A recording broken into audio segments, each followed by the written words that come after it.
Tonight on Gay Timeline, we are turning back the clock to the open plains of the American West in 1885. The sun has just set over Wyoming territory, and you can hear the lowing of 1,000 head of cattle settling down for the night. Inside a canvas-covered wagon that serves as sleeping quarters, 8 cowboys strip off their dusty chaps and pile onto bedrolls laid so close together there is barely room to turn over. They smell like sweat and leather and wood smoke. Their hands are cracked from rope burn. And for the next 3 months, these men will live closer to each other than most married couples. Sleeping side by side, bathing in the same creek, sharing everything from tobacco to body heat on cold nights. They had no word for what some of them were, but they had each other. And tonight, we say their names out loud because they could not. I am Julian, and this is Gay Timeline, the channel that brings forgotten gay history back into the light, one quiet night at a time. So before you get comfortable, take a moment to like the video and subscribe, but only if you genuinely enjoy what I do here. And let me know in the comments where you are tuning in from and what time it is for you. It is always fascinating to see who is joining us from around the world. For most of history, these men were alone. They wrote letters no one would read. They loved in rooms no one would visit. Tonight, we keep them company. That is all sleep needs to be, a quiet act of refusing to let someone be forgotten. Have you ever wondered what it was like to be a gay man in the American West, in a world where the only law was distance and the only privacy was darkness? Have you ever wondered what happened when 8 men slept in a space barely larger than a modern walk-in closet for months on end, hundreds of miles from the nearest town? Have you ever wondered who shared more than just a bedroll under the stars? Who loved quietly in a world that had no name for it yet? And what that love looked like when survival itself was already hard enough? Have you ever thought about the cowboys who never married, who rode from ranch to ranch their whole lives, and what the other men thought, or knew, or chose not to say? What did those long nights sound like when the only thing between you and the man beside you was a wool blanket and the question neither of you would ask out loud? What did it mean to be queer in a world where being a man already meant being hard, silent, and alone? Except you were never actually alone, because there were always 7 other men right there, close enough to hear you breathe. Congratulations! You have just signed on for a cattle drive from southern Texas to the railhead in Dodge City, Kansas. It is April 1885. You are one of 8 men who will spend the next 90 days moving 2,500 longhorn steers across 800 miles of open country. You will sleep on the ground. You will eat beans and bacon and hardtack until your stomach forgets what fresh vegetables taste like. You will smell like cattle, leather, and campfire smoke for 3 solid months, and there is not enough water in all of Kansas to wash it off. Let us see if you can survive. Good luck. The bunkhouse, such as it is, does not exist yet. Right now you are standing beside a chuck wagon in a dusty ranch yard just outside San Antonio, and the trail boss, a lean, sun-hardened man in his 40s named Calvin Bridger, is sizing you up like you are a horse he is thinking about buying. You are 19 years old. You own 1 horse, a saddle you inherited from your father, and the clothes on your back. You are deeply, profoundly broke. This job pays $30 a month, which is more money than you have ever seen at one time, and all you have to do is not die and not lose the cattle. Simple. Bridger assigns you a position. You are riding drag, which is the worst job on the whole drive. Drag riders stay at the back of the herd and push the stragglers forward. You will spend 3 months eating dust kicked up by 2,500 cattle. By the end of the first week, you will cough up mud. But you do not complain, because complaining gets you fired, and getting fired means walking back to San Antonio with no money and no prospects, and a family that cannot feed another mouth. The crew is 8 men total, including Bridger. There is a cook named Ezra Patterson, a grizzled man in his 50s who has been on more cattle drives than anyone can count, and who rules the chuck wagon with an iron skillet. There is the segundo, the second in command, a quiet, broad-shouldered man from Louisiana named Tom Ashford. There are 2-point riders, experienced cowboys who ride at the front of the herd and set the pace. One of them is Mexican, which is common. His name is Raul Sonora, and he barely speaks English. The other is a Pennsylvanian named George Keller, who came west after the war and never went home. Then there are 2 swing riders who work the middle flanks of the herd, and you know almost nothing about them yet, except one is missing 2 fingers on his left hand, and the other one has a scar across his jaw that looks like someone tried to gut him with a knife and only half succeeded. And then there is you and one other drag rider, a boy about your age named Charlie Moss, skinny as a post, with dark eyes and a nervous habit of chewing his thumbnail when he thinks no one is looking. You will spend the next 3 months closer to these men than you have ever been to anyone. The first night, you make camp 15 miles north of San Antonio. This is still easy country, gently rolling grassland, a creek nearby for water. Ezra Patterson sets up the chuck wagon and starts cooking beans and bacon in a cast-iron pot over an open fire. The smell makes your mouth water. You have not eaten since dawn. While the food cooks, the crew unsaddles the horses and sets up the remuda, the herd of spare horses that will rotate in as mounts get tired. You are responsible for your own bedroll. You untie it from behind your saddle and look around, trying to figure out where you are supposed to sleep. Tom Ashford, the segundo, sees you hesitating. He points to a patch of ground near the chuck wagon. There, he says, close to the fire. It gets cold. You spread your bedroll out. It is a thin wool blanket wrapped around an oilcloth tarp. This is your mattress, your blanket, and your only protection from the ground. Charlie Moss spreads his bedroll about 2 feet from yours. George Keller is on your other side. By the time everyone is settled, the 8 of you are arranged in a loose circle around the fire, close enough that if you stretched out your arm in the dark, you could touch the man next to you. This is normal. This is how every cattle drive sleeps. Space is intimacy, and out here, there is no space. After dinner, which you eat standing up, tin plate in one hand, spoon in the other, because there are no chairs and no table, Bridger assigns the watch rotation. Someone has to stay awake all night to keep an eye on the cattle and make sure they do not spook and stampede. The watch is divided into shifts. You pull the midnight shift, which means you get to sleep for a few hours first, then someone will kick your boot to wake you, and you will stagger up and ride slow circles around the herd in the dark, while the rest of the crew sleeps. You lie down on your bedroll. The ground is hard. The sky is enormous. You have never seen so many stars in your life.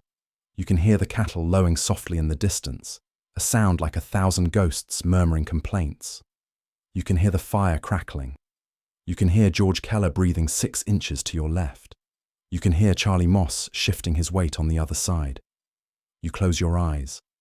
You are asleep in minutes, because you have been in the saddle since sunrise, and your body does not care about comfort anymore. 2 hours later, a boot nudges your ribs. You open your eyes. Tom Ashford is standing over you. Your watch, he says quietly. You sit up. Charlie Moss is already pulling his boots back on. The 2 of you are on the same shift. You stand, still half asleep, and walk over to where the horses are picketed. Your mount for the night watch is a calm older gelding named Biscuit. You saddle him in the dark, your hands working by muscle memory, because your brain is not awake yet. Charlie swings up onto his own horse, and the 2 of you ride out toward the herd. The moon is nearly full. You can see the cattle bedded down, dark shapes scattered across the grass. Your job is to circle them slowly, singing or talking to keep them calm. If a cow startles and jumps up, the whole herd can follow in a panic, and a stampede at night will kill you. So you sing. You do not have a good voice, but that does not matter. You sing church hymns, because that is what you know. Charlie rides on the other side of the herd, and you can hear him singing too, some tune you do not recognize. His voice is soft, higher than yours. It drifts across the flat grassland like something fragile. You ride like this for 2 hours. The night is so quiet you can hear the leather of your saddle creaking. You can hear Biscuit's hooves brushing through the grass. You can hear Charlie's voice, faint and distant and strangely comforting. When your shift ends, you ride back to camp. Raul Sonora is waiting to take over the next watch. You unsaddle Biscuit, stumble back to your bedroll, and collapse. You are asleep again before you can even pull the blanket over yourself. This is the first night. By the end of the first week, you understand something important. Privacy does not exist anymore. You wake up next to George Keller every morning. You eat breakfast standing next to Tom Ashford. You ride behind Charlie Moss all day, watching the back of his head and the way he sits his horse, loose and easy like he was born in the saddle. You water your horse in the same creek where Raoul is watering his. You squat behind the same clump of bushes where the swing rider with the missing fingers went 10 minutes earlier. You strip down to your union suit to wash your face and chest in a freezing stream, and 3 other men are doing the same thing 10 feet away. And nobody looks and nobody cares because there is nothing to see that you have not all seen before. You sleep so close together that you wake up sometimes with someone else's boot against your leg. One cold night in the Panhandle, you wake up and realize that Charlie Moss has rolled over in his sleep and his back is pressed against yours. You can feel the heat of him through 2 layers of wool. You do not move. You lie there, barely breathing, feeling the slow rise and fall of his shoulders. You do not know if he is awake. You do not know if he knows. You are terrified and confused and exhausted, and after a few minutes, you fall back asleep. In the morning, neither of you says anything. The historian Peter Boag spent years studying the lives of working-class men in the late 19th century American West, and what he found in letters, court records, and newspaper accounts was a world where the lines between male friendship, romantic partnership, and survival strategy blurred into something 19th century middle-class Americans would not have recognized. Men shared beds in bunkhouses, not because they were lovers, though some were, but because beds were expensive and space was limited and body heat kept you alive. The intimacy was structural.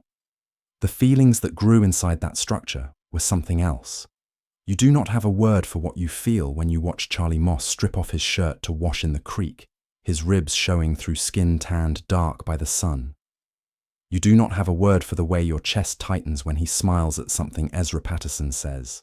You barely have words for desire at all.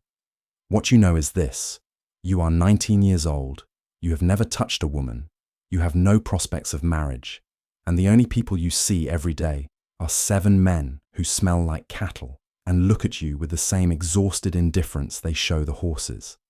Except sometimes Charlie looks at you a little longer. You are not the only one. You would have to be blind not to notice the way Tom Ashford and George Keller sit close together by the fire at night. The way they talk in low voices that do not include anyone else. You would have to be deaf not to hear the way Ashford's voice softens when he tells Keller to take the easy watch, to get some sleep, to let him handle it. They have been on drives together before. Everyone knows it. Nobody says anything. What is there to say? You are 8 men in the middle of nowhere. The nearest town is 4 days' ride behind you. The next town is 3 weeks ahead. There are no women. There is no church. There is no law except what Bridger decides, and Bridger does not care what you do, as long as you do your job and do not spook the cattle. This is the space where things happen. One night, 3 weeks into the drive, you are on watch again with Charlie. The herd is restless.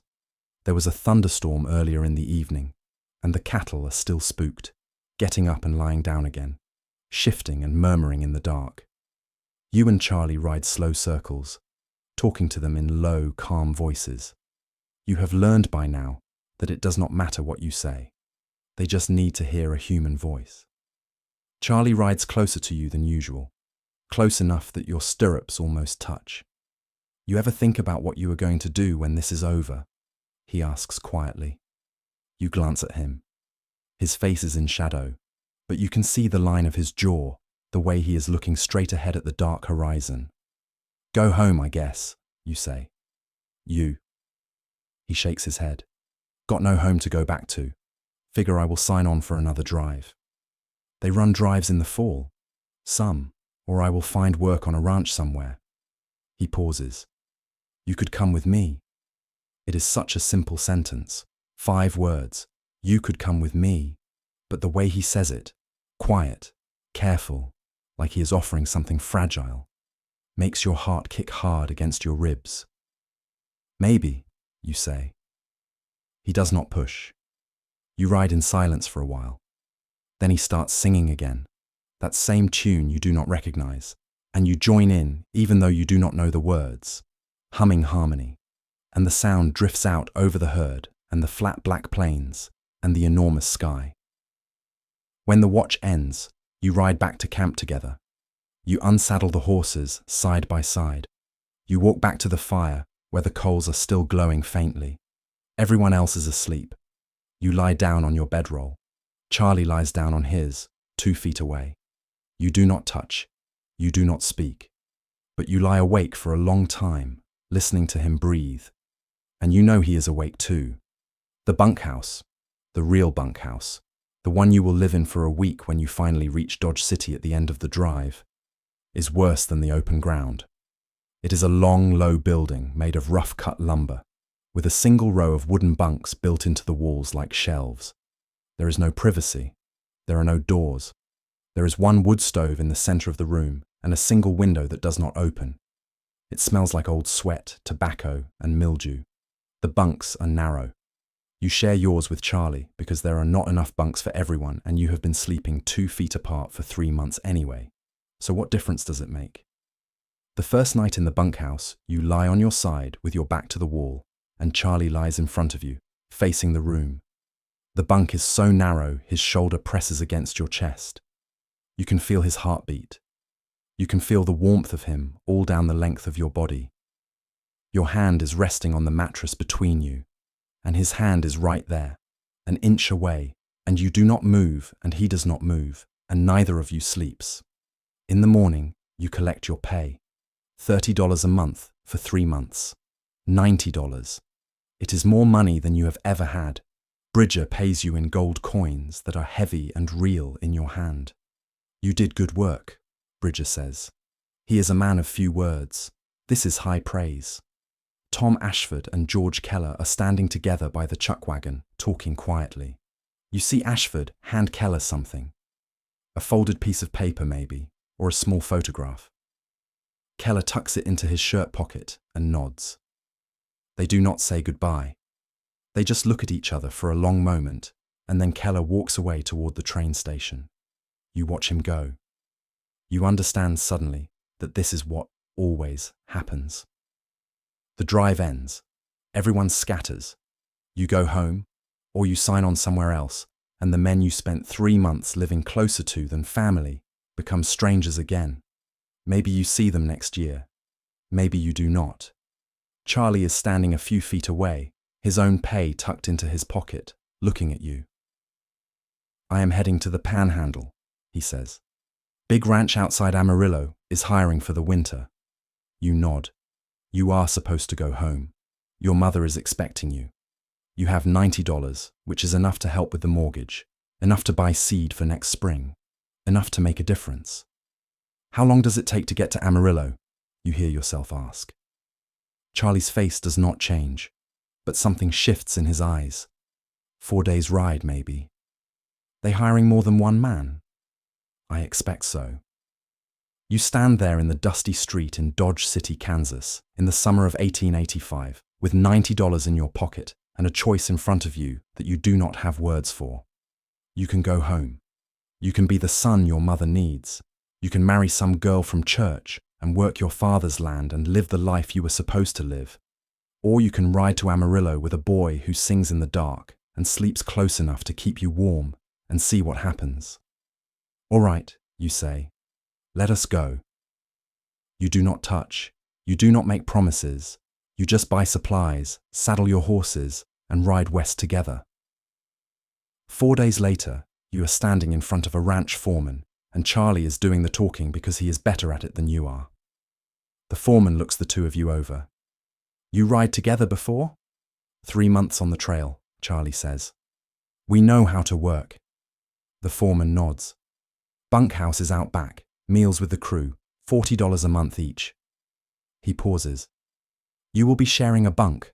That a problem? You do not look at Charlie. You look at the foreman and shake your head. No, sir. Good. Get settled. Work starts tomorrow. The bunkhouse is bigger than the one in Dodge. There are 12 bunks, but only 8 are occupied, so you and Charlie get one to yourselves in the corner, as far from the stove and the noise as you can get. You throw your bedroll onto the thin mattress. Charlie throws his on top. You do not talk about it. That night, lying in the bunk in the dark, you feel his hand brush against yours. It could be an accident. The bunk is narrow. There is no room. But his fingers curl around yours and hold on, and you hold back, and neither of you says a word. You do not know what this is. You do not have a name for it. But you know that tomorrow you will wake up and work side by side, and tomorrow night you will lie down in this bunk together, and the night after that, and the night after that, and for as long as this lasts, you are not alone. The historian D. Garceau, working through Wyoming ranch records from the 1880s, found scattered references to men who partnered up for years, working the same ranches, sharing the same bunkhouse corners, requesting the same assignments. The language was always careful. They were partners. They rode together.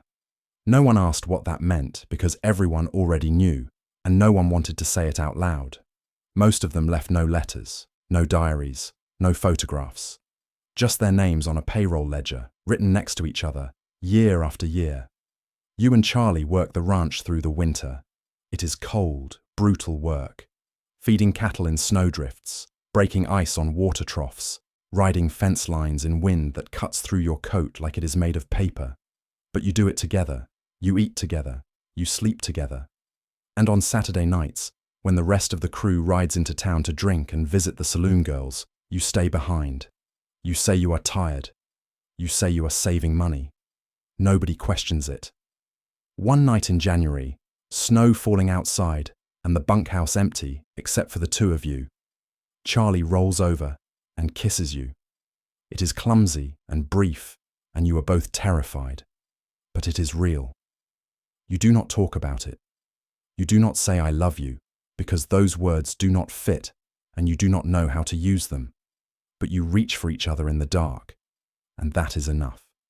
In the spring, the ranch foreman tells you they are cutting crew for the summer. Too many hands, not enough work. You can stay on if you want, but the pay drops to $20 a month. Charlie looks at you across the bunkhouse. There is a drive leaving out of Abilene in 2 weeks. You nod.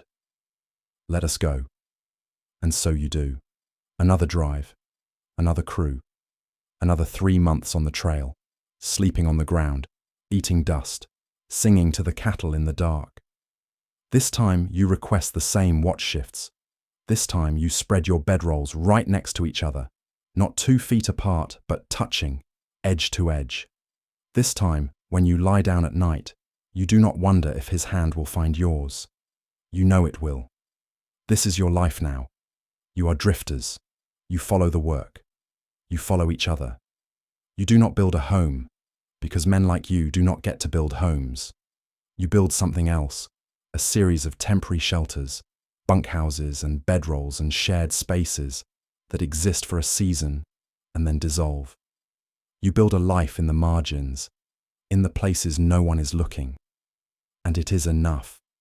It has to be. Because out here, in the wide open West, where the sky is bigger than God and the law is just a rumor, 2 men can ride together and no one will stop them. They can share a bunk and no one will ask why. They can build a life in the cracks between the world that is and the world that is supposed to be. They do not have a word for what they are, but they have each other. And tonight, more than a century later, we say their names, even though history did not bother to write them down. We say they existed. We say they mattered. We say that love, even when it has to live in silence, is still love. The thing about the cattle drive bunkhouse, the thing that no one tells you until you have lived it, is that it creates a kind of family that has no name in polite society. You call each other by last names or nicknames. You insult each other constantly. You would never say the word love out loud, because that word belongs to men and women, to marriages and parlors and respectable futures. But you would also die for the man sleeping next to you without a second thought, and he knows it, and that knowledge sits between you like a third presence every night. By your third cattle drive with Charlie, you have developed a rhythm. You know which horse he prefers in the remuda. You know he takes his coffee black and too hot and drinks it standing up.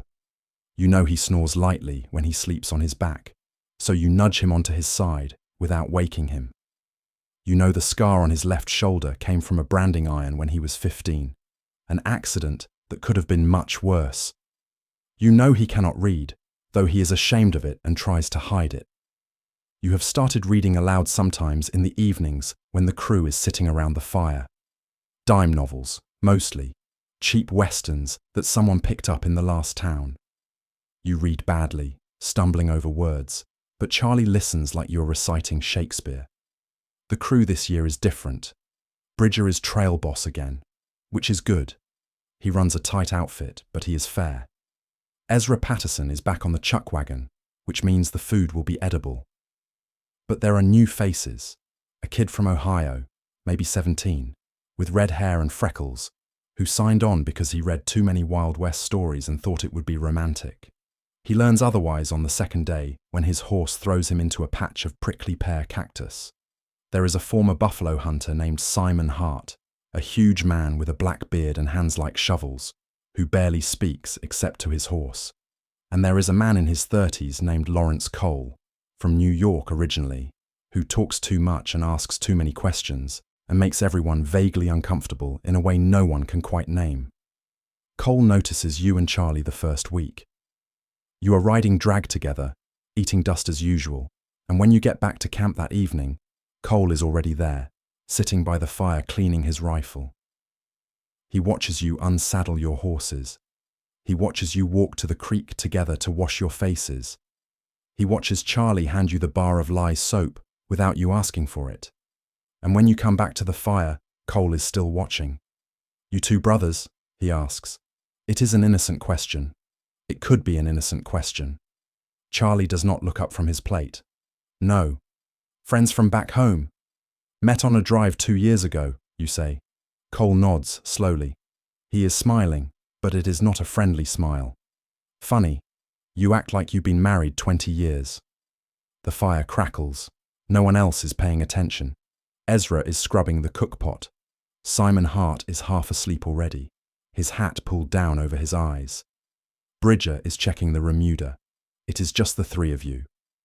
Charlie sets his plate down carefully. "Something on your mind, Cole?" Cole shrugs. "Just making an observation." "Then you have observed enough," Charlie says quietly. There is a long silence. Cole looks at Charlie, then at you, then back at Charlie. Then he laughs, a short bark of sound, and stands up. "Sure. No offense meant." He walks away. You and Charlie do not look at each other. That night, lying on your bedrolls, you whisper, "We should be more careful." "We have not done anything," Charlie whispers back. He knows. He suspects. That is different. "Not by much." Charlie is quiet for a long time. Then, "What do you want me to do? Sleep on the other side of camp?" You do not answer, because the idea of sleeping 20 feet away from him after 2 years of this feels impossible. You have grown used to the warmth of him, the sound of his breathing, the knowledge that if you reach out in the dark, he will be there. "No," you say finally. "I do not want that." Then we keep going like we have been. "And if he says something, to who?" Charlie's voice is flat. Bridger does not care. Half the crew probably already knows, and they do not care either, long as we do our work. Cole is new. He will learn to keep his mouth shut, or he will not last. You hope he is right. Cole does not say anything else, but he watches, and you feel it every day, like an itch between your shoulder blades. The cattle drive moves north through Indian Territory, across the Red River, into Kansas. The days are long and hot. The cattle are ornery. One afternoon, a rattlesnake spooks the herd and they bolt, and you spend 4 hours chasing down strays in the brutal sun. By the time you get back to camp, you are so exhausted, you can barely unsaddle your horse. Charlie takes the reins from you without a word and does it himself while you sit down hard on the ground and drink an entire canteen of water. Ezra Patterson brings you a plate of beans. You look half dead. Feel all the way dead, you mutter. He grunts. Eat. You will feel better. You eat. He is wrong. You do not feel better, but you are still alive, which is something. That night, there is no watch rotation. Bridger decided to camp near a settler's fence line, and the cattle cannot go anywhere, so everyone gets to sleep. It is the first full night of rest you have had in a week. You lie down on your bedroll, and you are asleep before the sun finishes setting. You wake up in the middle of the night because someone is shaking your shoulder. You open your eyes. Charlie is leaning over you, his face pale in the moonlight. "Get up," he whispers. "Quiet." You sit up, instantly alert. "What is wrong?" "Just come with me." You follow him away from the camp, out into the grass. The moon is nearly full. You can see for miles. Charlie walks about 100 yards out and then stops. He turns to face you. "Cole went through my saddlebag," he says. Your stomach drops. "When?" "While we were chasing strays. I had a letter in there." You stare at him. "What letter?" "From you. The one you wrote last winter when you went back home for your sister's wedding. Remember?" You remember. You were gone for 2 weeks. It was the longest you had been apart since you met. You wrote to him care of the ranch where he was working. It was a short letter, badly spelled. You are not good with words on paper, but you said things in that letter you have never said out loud. You said you missed him. You said you thought about him every night. You signed it with your initials, nothing more, but anyone reading it would understand what it was. "He took it?" you ask. "No, he put it back, but it was not folded the same way." You close your eyes. "What do we do?" "I do not know." You stand there in the dark, 2 men alone in the middle of the plains, and you do not know if you are about to lose everything. "Maybe he will not say anything," you say, though you do not believe it. "Maybe. Or maybe we should leave. Quit the drive. Go somewhere else." Charlie shakes his head. "We are 3 weeks from Dodge. We need the pay." He is right. You both need the pay. You have been saving, slowly, the idea forming between you, without ever being spoken aloud, that maybe you could buy a piece of land somewhere, a small ranch, nothing fancy, just enough to run a few head of cattle, maybe some horses, a place of your own. You need every dollar from this drive to make that possible. Then we do nothing, you say. We finish the drive, we collect our pay, we leave. And if he talks, then we deal with it. Charlie looks at you for a long moment. Then he steps closer and kisses you, quick and hard, and pulls back. "I'm sorry I kept the letter." "I'm glad you did," you say, and you mean it. You walk back to camp together. Cole is asleep, or pretending to be. You lie down on your bedroll. Charlie lies down on his. You do not touch, but you are close enough to hear each other breathe, and that is enough. 3 days later, Cole makes his move. You are all sitting around the campfire after dinner, and Cole stands up and clears his throat like he is about to make a speech. "Got something I want to say," he announces. The crew looks up. Bridger raises an eyebrow. "This better be quick, Cole. I am tired." Cole glances at you, then at Charlie. "I think the crew has a right to know what kind of men they are riding with." Your heart starts pounding. Charlie has gone very still beside you. Bridger's voice is cold. "Spit it out or sit down." Cole pulls the letter from his pocket. "Found this in Moss's saddlebag. It is a love letter. From him." He points at you.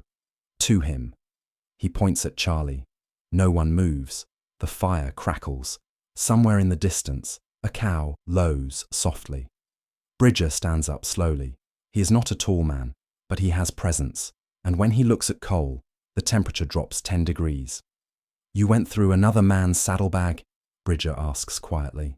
Cole blinks. That is not the point. That is exactly the point. Bridger's voice is soft and deadly. A man's kit is his own. You do not touch it. You do not look through it. You sure as hell do not steal from it. I did not steal. You took something that was not yours. That is stealing. Cole's face is turning red. They are sodomites. Bridger moves faster than you would think a man his age could move. He grabs Cole by the front of his shirt and pulls him close.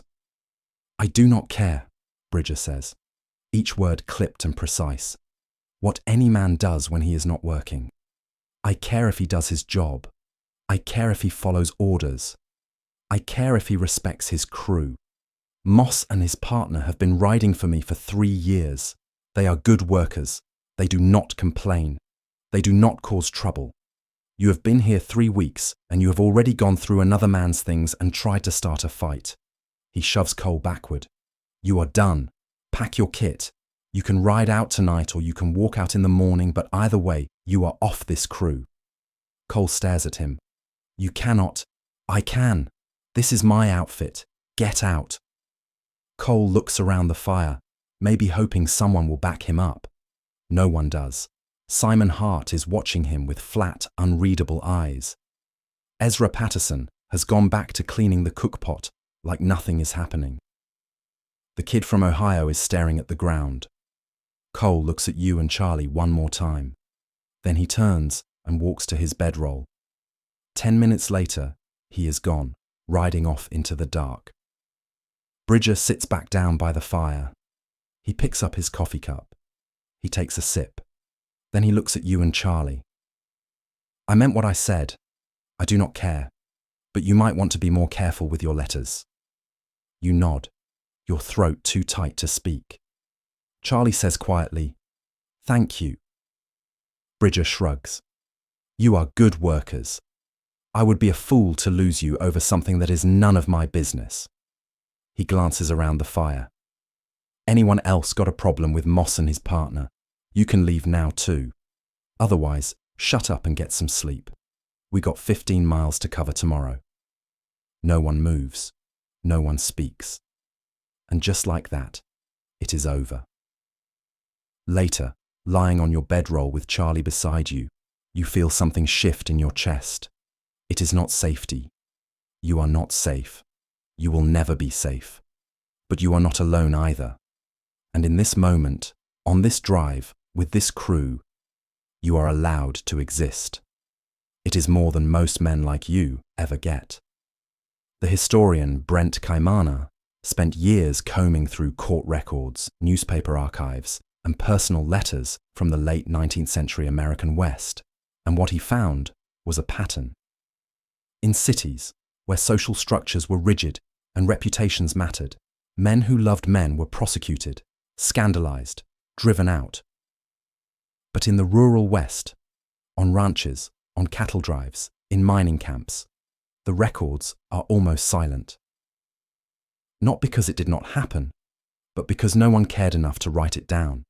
The work was too hard, the distances too vast, the need for labor too desperate. If 2 men wanted to bunk together, fine. If they rode as partners for years, fine. As long as they pulled their weight, no one asked questions. The silence in the archives is not absence, it is privacy. Hard-won and fragile, but real. The drive reaches Dodge City in early July. You collect your pay, $90 for 3 months of work.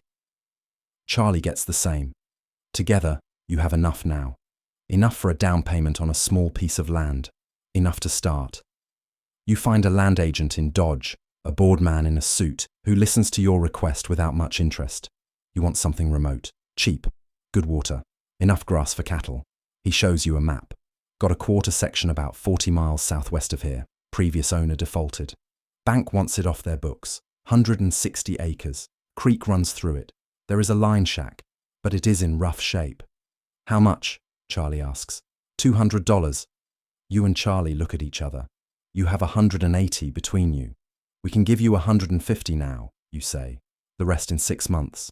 The agent shrugs. Talk to the bank. Not my problem. The bank says yes. You sign papers you barely understand. The agent hands you a deed. Just like that, you own land. You ride out to see it the next day. The line shack is barely standing. One room, a dirt floor, a roof that leaks, a stone fireplace that is half collapsed. But the creek is there, clear and cold, and the grass is tall, and when you stand on the slight rise behind the shack, you can see for miles in every direction, and there is not another human being in sight. Charlie stands next to you, looking out at the land. It is ours. It is ours. He does not smile. Charlie rarely smiles, but his shoulders drop, just a little, like he has been holding his breath for years and finally let it out. You spend the rest of the summer fixing the shack. You patch the roof with sod. You rebuild the fireplace stone by stone. You dig a proper fire pit outside. You build a corral for the horses. You buy 6 head of cattle with the last of your money, just enough to start a small herd. It is brutal work. Your hands blister and bleed. Your back aches. But it is your work, on your land, and no one is watching. In the evenings, you sit outside by the fire and eat beans and bacon because you still do not know how to cook anything else. You listen to the creek and the wind and the cattle settling down for the night. Charlie sits close enough that your shoulders touch. Sometimes he talks. Sometimes he does not. It does not matter. One night in late August, he says, "We should get a dog." You glance at him. A dog? For the cattle and the coyotes. You just want a dog, he shrugs. Maybe. You smile. All right, we will get a dog. You ride into the nearest town the next week and buy a half-grown cattle dog from a rancher who has too many. The dog is black and white, with one blue eye and one brown. She is skinny and nervous, and she bites you the first time you try to pet her. Charlie names her Bess. Within a month, Bess has decided Charlie is her person, and you are tolerated. She sleeps between you at night, which is probably for the best. The shack only has one bed, a wooden frame you built yourself with a mattress stuffed with straw. It is narrow. You and Charlie fit, barely. You do not talk about what you are. You do not label it. You just live it. In the fall, you ride back to Dodge and sign on for one more cattle drive to earn the $50 you still owe the bank. Charlie stays behind to watch the cattle and finish winterizing the shack. It is the first time you have been apart since Cole left the crew, and it feels wrong. You lie in your bedroll at night surrounded by other men, and you cannot sleep because the space next to you is empty. When you get back 6 weeks later, Charlie is standing outside the shack waiting for you. Bess is barking her head off. You swing down from your horse, and Charlie walks up to you and pulls you into a brief, hard hug. He does not say he missed you. You do not say it either, but you hold on a few seconds longer than you need to. That winter is hard. The shack is warmer than a bunkhouse, but not by much. The wind howls through the gaps in the walls. Snow drifts up against the door. You and Charlie take turns getting up in the night to keep the fire going. The cattle survive mostly, though you lose 2 to cold and 1 to a pack of coyotes that Bess could not fight off alone. But you survive too. And when spring comes, and the snow melts, and the grass turns green again, you are still there. You spend the next 5 years building something that has no name. You are ranchers. You are partners. You are the 2 men who live out past Sawmill Creek, the ones who keep to themselves, the ones who come into town twice a year for supplies and do not stay long. People know you exist. A few probably suspect. But no one asks, and you do not tell. You add to the herd slowly. You build a proper barn. You expand the shack into something that almost resembles a house. You get another dog when Bess gets old, a big goofy yellow mutt that Charlie names Buck. You plant a vegetable garden that fails 3 years in a row before you finally figure out how to keep the rabbits out. You are not wealthy. You are not famous. You are 2 men living on 160 acres in the middle of Kansas, and most days you do not see another human being. And it is enough. It is more than enough. One summer evening in 1891, you are sitting outside watching the sunset. Charlie is mending a bridle. Bess is asleep at his feet, grey-muzzled and slow now. Buck is off chasing something in the grass. You ever regret it? Charlie asks quietly. You know what he means. Regret leaving home. Regret not getting married. Regret this life. No, you say. You. He shakes his head. No. You sit in silence for a while. Then he says, I am glad you came to Amarillo. You smile. Me too. The sun sinks below the horizon. The sky turns orange, then pink, then purple. The first stars come out. You can hear the cattle lowing softly in the pasture. You can hear the creek running over stones. You can hear Charlie breathing beside you. This is your life. This is what you built. And no one can take it from you. Except, of course, they can. Because nothing is permanent. Because the world does not let men like you keep what you build. In the fall of 1892, a neighboring rancher named Samuel Pritchard starts making noise about your land. He claims the creek that runs through your property is actually on his side of the boundary line, and he wants access to it. You show him the deed. He does not care. He brings a surveyor out, a man he clearly paid off, who agrees with him. You refuse to budge. Pritchard starts telling people in town that you and Charlie are squatters, that you are troublemakers, that you are not the kind of men who should own land. You know what he is really saying. One night in November, someone shoots at your cattle. You hear the gunfire and run out with your rifle, but whoever it was is already gone. One of your steers is dead, another is wounded and has to be put down. You ride into town the next morning and report it to the sheriff, a tired man named Caleb Root, who has been sheriff for 20 years and does not want trouble. You got any proof it was Pritchard? Root asks. No. Then I cannot do anything. He has been threatening us for months. Root sighs. Look, I will talk to him. But if you do not have proof, my hands are tied. You ride home empty-handed. A week later, someone sets fire to your barn. You and Charlie manage to get the horses out, but the barn burns to the ground. You lose all your winter hay. You lose your tack. You lose the new plow you just bought. You rebuild. You do not have a choice, but the attacks do not stop. In December, someone poisons your well. You have to dig a new one, back-breaking work in frozen ground. In January, you find 3 of your cattle with their throats cut, left to bleed out in the snow. In February, someone takes shots at Charlie while he is riding fence line. The bullets miss, but not by much. You go back to the sheriff. Root listens, his face tired and closed off. I talked to Pritchard, he says. He denies everything. Of course he denies it. You got any other enemies? You stare at him. What are you asking? Root shifts in his chair. I am asking if there is maybe another reason someone might want you gone. Something personal. The room goes very quiet. You understand what he is saying, what he is really asking. We keep to ourselves, you say carefully. We do not bother anyone. That is not what I hear. What do you hear? Root does not answer directly. There is talk about you and Moss, about the way you live. Your hands curl into fists. We are ranchers, same as anyone else. Maybe, but people talk. Root leans forward. Look, I'm not saying I care one way or the other, but if you are giving folks a reason to talk, then maybe you should think about whether this land is worth the trouble. You stand up. The land is ours. We have a deed. Deeds can be challenged. On what grounds? Root shrugs. Morality clause. Territory has laws about who can own property. If someone were to bring a formal complaint, say that you were engaged in behavior unbecoming, we have not done anything.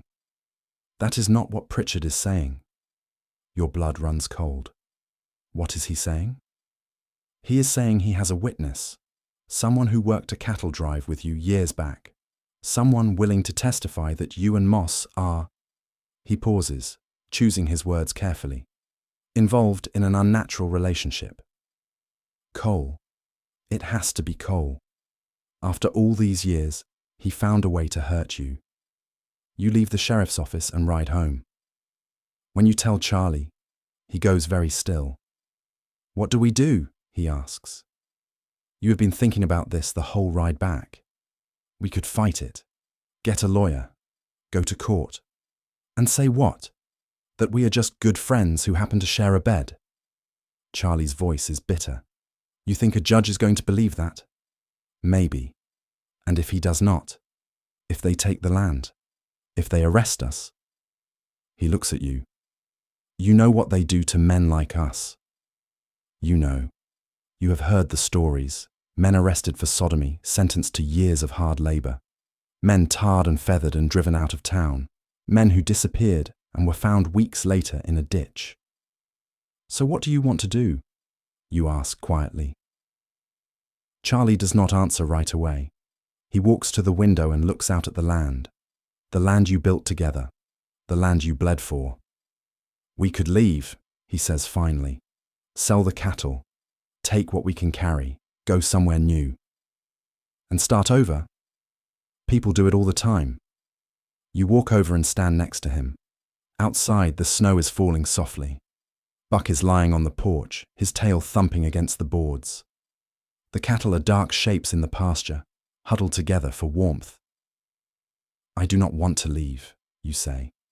Neither do I.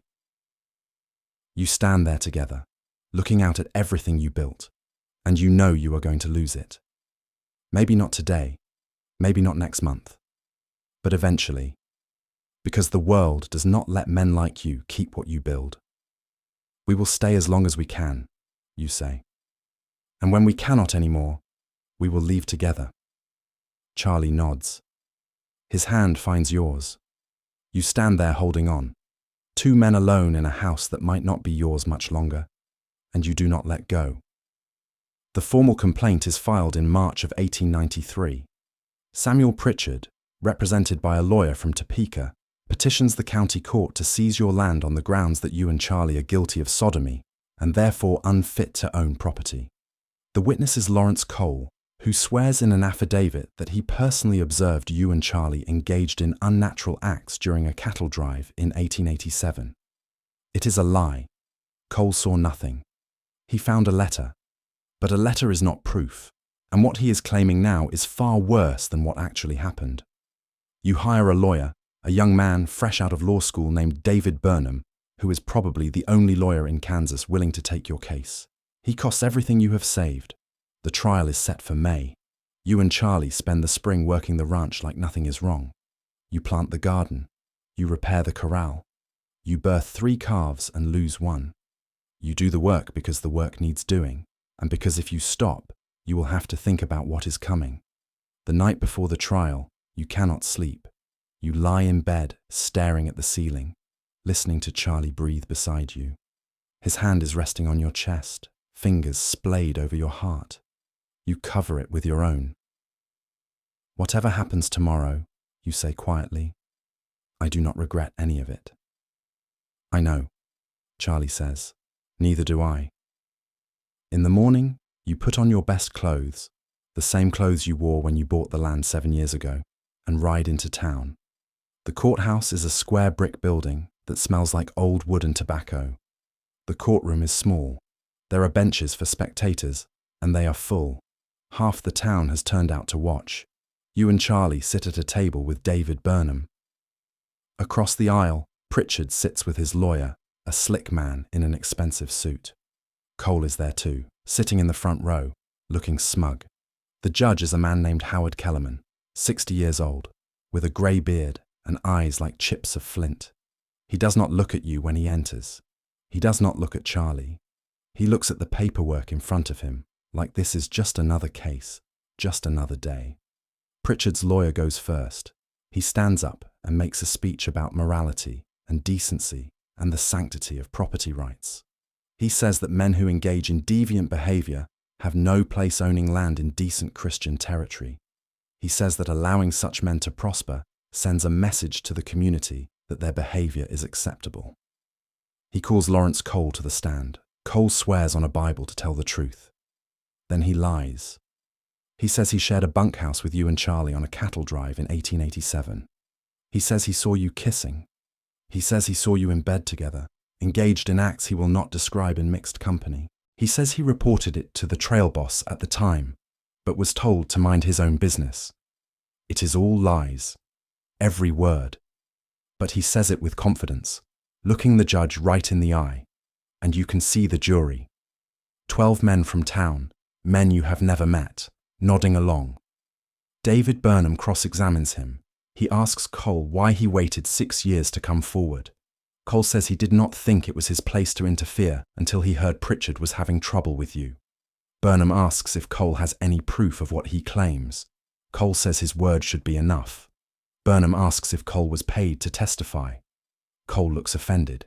He says he is here as a concerned citizen doing his civic duty. The jury keeps nodding. Burnham calls you to the stand. You swear on the same Bible Cole just lied on. Burnham asks you to describe your relationship with Charlie. We are partners, you say. We work the ranch together. And you share a house? Yes. Do you share a bed? The courtroom is dead silent. You can feel every eye on you. Yes, you say. A murmur runs through the spectators. The judge bangs his gavel. Burnham presses on. Is that unusual? For working men to share a bed? No. I shared beds with other men on every cattle drive I worked. Space is limited. It does not mean anything. Did you ever engage in any inappropriate behavior with Mr. Moss? You look at Charlie. He is sitting very still, his face pale. You could lie. You could say no. You could try to salvage this. But you are so tired of lying.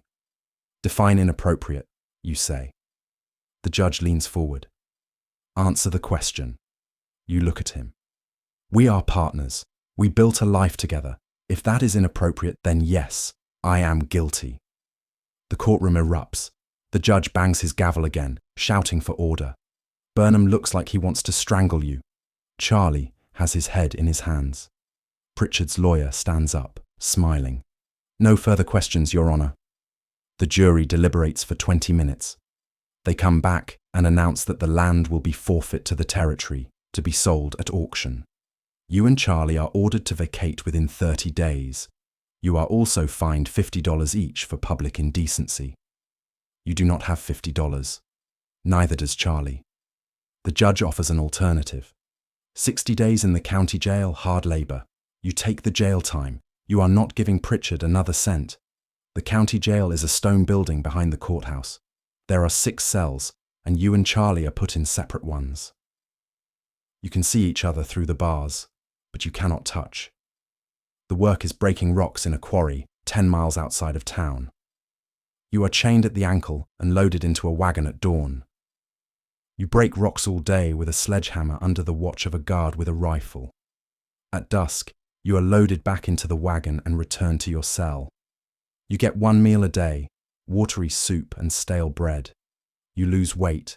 Your hands blister and bleed and callous over. Your back aches constantly, but you are together.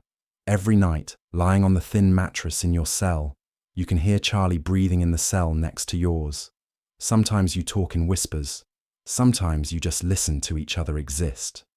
On the 40th day, David Burnham comes to visit. He looks uncomfortable. I have news, he says. Your land sold at auction. Who bought it? You ask, though you already know. Samuel Pritchard. You nod. Of course he did. There is something else, Burnham says.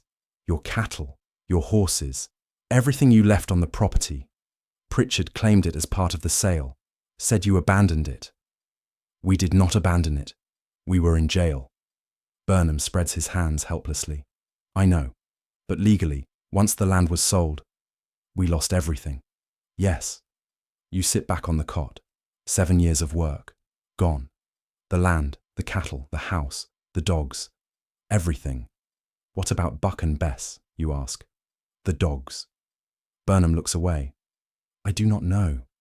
You close your eyes. You hope someone took them in. You hope they did not just leave them to starve. After Burnham leaves, you tell Charlie. He does not say anything. He just sits in his cell, staring at the wall. That night, you whisper through the bars. We will start over. We have done it before. Charlie does not answer for a long time. Then he says, I am tired. I know. I do not know if I can do it again. We will do it together. He laughs, a bitter sound. Together. That is what got us into this. You do not know what to say to that. You serve the full 60 days. On the morning you are released, you walk out of the jail into the bright June sunshine. Charlie is waiting for you outside. You have not touched each other in 2 months. You stand there on the courthouse steps, blinking in the light. And you do not embrace because there are people watching. Where do we go? Charlie asks. You have been thinking about this. West. California, maybe. I hear they are hiring ranch hands. We have no money. We can work our way there. Sign on for cattle drives. Save up. Charlie looks at you. He looks older than he did 2 months ago. There are lines around his eyes that were not there before. All right, he says. Let us go. You walk to the livery. Your horses are gone, sold with everything else. But the liveryman, a decent man named Otto Schmidt, who always liked you, offers to loan you 2 horses until you can pay him back. You do not have to do that, you say. Schmidt shrugs. You were always good customers. Besides, what Pritchard did was not right. Everyone knows it. You want to ask why? If everyone knows it, no one did anything to stop it. But you do not. You just thank him and take the horses. You and Charlie ride out of town heading west. You have no money, no supplies, no plan beyond putting distance between yourselves and the life you just lost. You make it about 20 miles before you have to stop for the night. You camp in a dry wash, no fire, because you have nothing to cook. You spread out your bedrolls, the only things you still own, because you were wearing them when you were arrested. You lie down next to Charlie. The stars are out, bright and cold. I am sorry, you say. For what? For all of it. For not lying in court, for getting us into this. Charlie rolls onto his side to face you. You did not get us into anything. We chose this, both of us. I could have said no. When you asked me to come to Amarillo, I could have gone home. And I could have left the letter in the fire instead of keeping it. We both made choices. He reaches out and takes your hand. I do not regret them. Do you? You think about the last 7 years. The ranch. The cattle. The house you built with your own hands. The quiet mornings drinking coffee on the porch. The long days working side by side. The nights lying close, listening to each other breathe. No, you say. I do not regret any of it. He squeezes your hand. Then stop apologizing. You lie there holding hands under the stars, 2 men with nothing left but each other, and you fall asleep like that. In the morning, you wake up to voices. You sit up fast. 3 men on horses are looking down at you. One of them is wearing a badge. Your stomach drops. The man with the badge is young, maybe 30, with a thick mustache. Morning, he says. You boys got names? You give him your names. He nods like he already knew. Judge Kellerman sent word you were released. Asked me to make sure you kept moving. You are not welcome in this county anymore.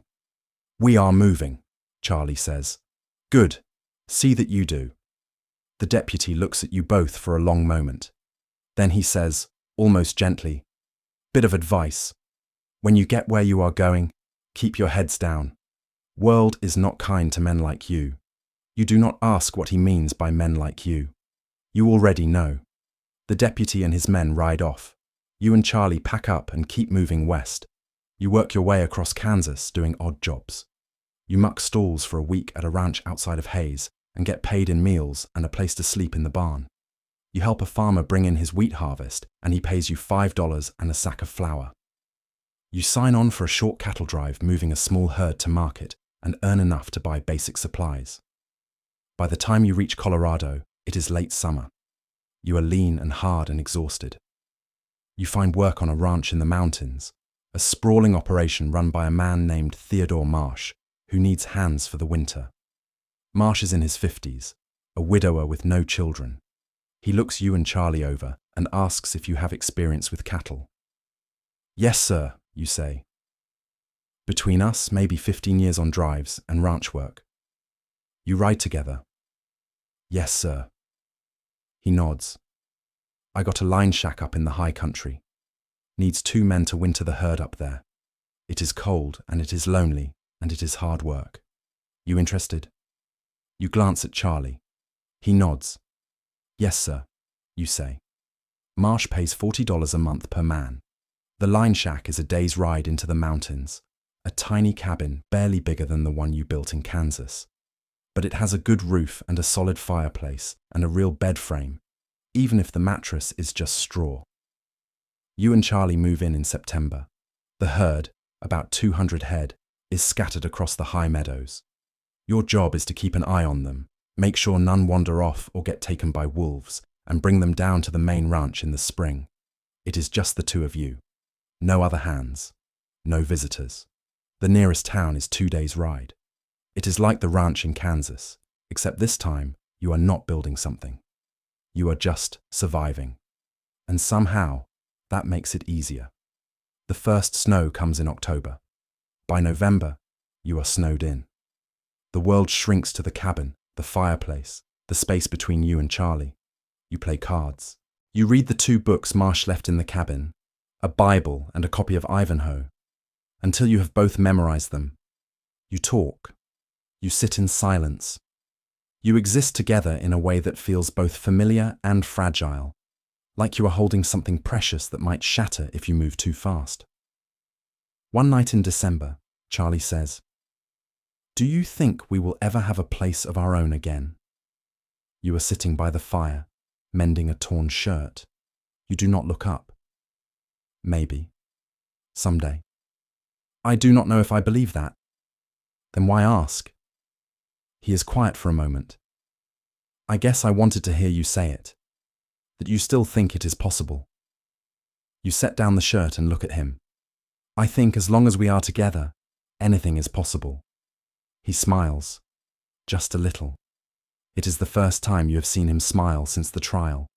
You always were an optimist, he says. One of us has to be. The winter passes slowly. You lose 3 cattle to cold and 2 to a mountain lion that you track for a week before finally shooting it. You and Charlie take turns going down the mountain for supplies once a month, but mostly you stay in the cabin, waiting for spring. In March, the snow starts to melt. In April, you bring the herd down to the main ranch. Marsh counts them, nods in approval, and pays you for the winter. You boys did good work, he says. I could use you for the summer if you are staying. You look at Charlie. He shrugs. You're cool. You think about it. You could stay. It is decent work. Decent pay. You could save up again, maybe try one more time to buy land. But Colorado feels too close to Kansas. Too close to Pritchard and Kellerman and everything you lost. Thank you, you say to Marsh. But I think we are going to keep moving. He nods. Suit yourself. If you change your mind, the offer stands. You and Charlie ride west again. You cross into Utah, then Nevada. You work ranches and cattle drives and mining camps, never staying anywhere longer than a season. You sleep in bunkhouses and line shacks, and sometimes just on the ground under the stars. You save money when you can, but something always comes up. A horse goes lame and needs replacing. Your saddle breaks. You get sick and have to pay a doctor. The years blur together. 1894, 1895, 1896. You move through the West like ghosts, leaving no trace. And then, in the spring of 1897, you are working a ranch outside of Sacramento when Charlie gets hurt. It is a stupid accident. He is breaking a horse and the horse throws him. He lands wrong. You hear the crack from across the corral. His leg is broken. Badly. The bone is sticking through the skin. You get him to a doctor in town. The doctor sets the bone and splints the leg. But he is not optimistic. Might heal, he says. Might not. If it does not, you are looking at amputation. Charlie is in bed for 3 months. You stay with him, working odd jobs in town to pay for the room and the doctor. The leg does heal eventually, but it heals crooked. Charlie walks with a limp now. He cannot sit a horse for more than a few hours without pain. His working days are over. I can still do light work, he says. Mending tack, cooking, something. But you both know the truth. A cowboy who cannot ride is not a cowboy. And the West does not have much use for men who cannot work. You are 34 years old. Charlie is 35. You are too old to start over again and too young to give up. You find a small room to rent in Sacramento above a dry goods store. It is cheap because it is tiny and the roof leaks and the stairs are almost vertical. But it is a roof. You get a job at the stockyards, loading cattle into train cars. It is hard, dirty work, and it pays almost nothing. But it is enough to keep you both fed. Charlie spends his days in the room, mending clothes for a laundry service that pays by the piece. His hands are still steady. He can sew a straight seam. It is not much, but it helps. You come home every night exhausted and covered in blood and manure. Charlie has dinner waiting, usually just beans and bread, but sometimes he splurges on a bit of bacon. You eat together. You wash up in the basin. You lie down on the narrow bed you share. It is not the life you wanted. It is not the life you planned. But you are together. And after everything you have lost, that still means something. The room above the dry goods store becomes your world. It is 12 feet by 10 feet, with one window that looks out onto an alley where stray cats fight over scraps. The walls are thin enough that you can hear the couple next door arguing every night. The floorboards creak. In summer, the heat is suffocating. In winter, the cold seeps through the walls like water.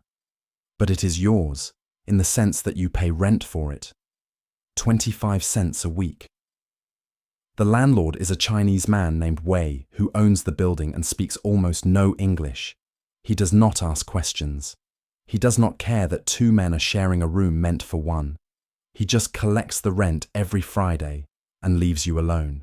This, you learn, is the best you can hope for. Sacramento in 1897 is not like the open plains. It is a city, which means rules. It means people watching. It means you have to be careful in ways you never had to be careful on a cattle drive, where the only witnesses were other men who had their own reasons to keep quiet. Here, the landlady across the street watches who comes and goes. The shopkeeper downstairs notices if you buy supplies for two. The men at the stockyard ask why you never talk about a wife, why you never join them at the brothel on payday. You learn to lie in small ways. You tell people Charlie is your cousin. You say he got hurt working your family ranch back in Kansas, and you are taking care of him until he heals. People accept this because it is easier than asking more questions. Charlie hates lying more than you do. One night, after you come home and tell him you had to explain again why your cousin is living with you, he throws the shirt he is mending across the room. "I am not your cousin," he says. "I know." "Then why do you tell people that?" "Because the truth gets us evicted. Or worse." He knows you are right, but it does not make him less angry. You pick up the shirt and hand it back to him. He takes it without looking at you. "I hate this," he says quietly. "I hate hiding. I hate pretending. I hate that we had a place of our own. And now we are back to living like this."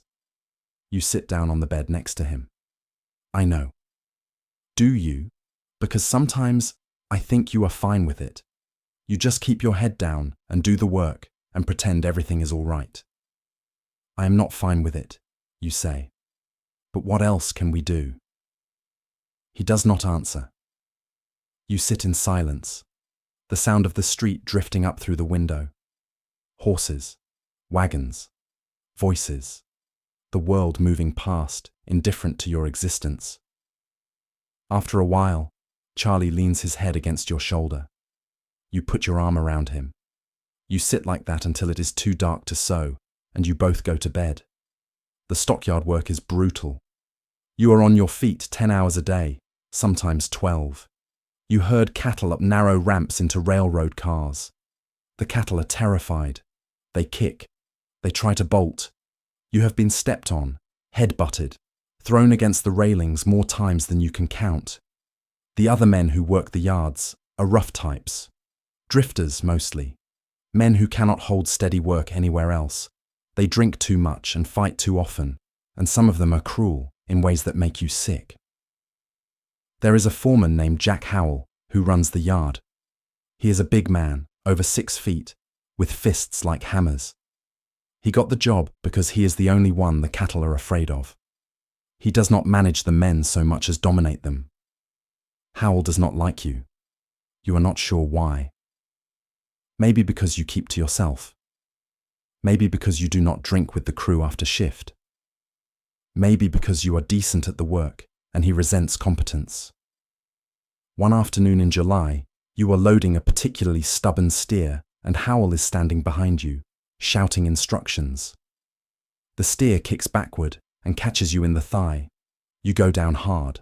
Howl laughs. "Get up, you useless son of a..." You get up. Your leg is screaming. You are pretty sure nothing is broken, but you are going to have a bruise the size of a dinner plate. Howl steps closer. "You hurt?" "I am fine." "You do not look fine. You look like you are about to cry." You grit your teeth. "I said I am fine." He leans in, close enough that you can smell the whiskey on his breath, even though it is barely past noon. "You got a problem, you can leave. Plenty of men looking for work." You do not have a problem. You have a bruised leg and a foreman who wants an excuse to fire you. You swallow your pride and get back to work. When you get home that night, you are limping worse than Charlie. He takes one look at you and says, "What happened?" "Cattle kicked me." "Let me see." You pull up your pant leg. The bruise is already turning purple. Charlie winces. "You need to ice that." "We do not have ice." "Then cold water. Sit down." You sit on the bed while Charlie fills the wash basin with water from the pump downstairs and soaks a rag. He presses it against your thigh. The cold stings, but it helps. "You cannot keep doing this," Charlie says. "We need the money." "There has to be other work." "Not that pays as much." He is quiet for a moment, wringing out the rag and pressing it to your leg again. Then he says, "I heard they are hiring at the cannery. It is inside work, easier on your body. It pays half what I make at the yard. So we make do with less." You look at him. "You want me to quit?" "I want you to not get killed by a steer because some drunken foreman thinks it is funny." You do not quit, but you start looking for other work. The problem is that jobs in Sacramento are scarce for men with no education and no particular skills. You can work with your hands, you can handle animals, but the city does not need cowboys. It needs clerks and tradesmen and factory workers, and you are none of those things. You try the cannery. They are hiring, but the work is standing at a conveyor belt, putting fruit into cans for 10 hours a day. It is mind-numbing. It pays 35 cents a day. You do the math. That is not enough to cover rent and food for 2 people. You try the docks. They are hiring stevedores to load ships. The work is hard, but you are used to hard work. You show up at dawn with 24 other men, all hoping to be picked for the day. The hiring boss looks you over and picks younger men, stronger men, men without the limp you are starting to develop from years of sleeping on the ground and working through injuries. You go back to the stockyard. Howl smirks when he sees you. Knew you would be back. You do not give him the satisfaction of a response. The thing about working with men in close quarters, whether it is a cattle drive bunkhouse or a city stockyard, is that you learn who to trust and who to avoid. You learn to read the signs. There is a man at the yard named Tom Brandt who works the same shift as you. He is quiet, mid-40s maybe. He keeps to himself the same way you do. He does not drink with the crew. He does not talk about women. He leaves as soon as the shift ends, and no one knows where he goes. You notice him noticing you. It is nothing obvious, just small things. The way he glances at you when Howl is riding you. The way he nods when you do good work. The way he happened to be standing nearby the day the steer kicked you. And he helped you up before Howl could say anything else. One afternoon, you are both on your lunch break, sitting on opposite ends of a fence rail, eating the bread and cheese you brought from home. Brandt shifts down the rail a bit, close enough to talk without being overheard. "You live nearby?" he asks. "Above the dry goods store on K Street," he nods. "I know it. I am over on L Street, boarding house." You nod. You eat in silence for a minute. Then he says, casual as anything, "You got family in town." Here it is. the question. My cousin, you say. The lie automatic now. He got hurt a while back. I am helping him out. Brant looks at you for a long moment.